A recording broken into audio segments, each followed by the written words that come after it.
Hi guys, आज આપણે બનાવવાના છે આઈસ્ક્રીમ। એક પેન લઈ લીધી છે, એમાં 1 લિટર મેં દૂધ નાખ્યું છે।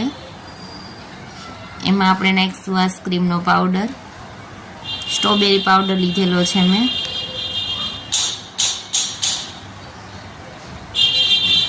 થોડીક વાર આપણે એને હલાવી લેશું।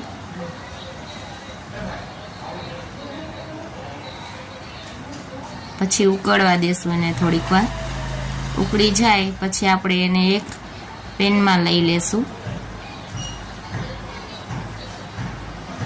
એક તપેલીમાં નાખીને પછી આપણે એને ફ્રીઝરમાં રાખી દેશું જામવા માટે। જામી જાય ને પછી આપણે પાછું એને કાઢીને બ્લેન્ડર ફેરવી લેવાનું। બ્લેન્ડર ફેરવીને એક રસ કરી લેવાનો છે અને પાછો એને ફ્રીઝરમાં રાખી દેવાનો છે જામવા માટે। તો આપણો આઈસ્ક્રીમ રેડી થઈ જાય છે।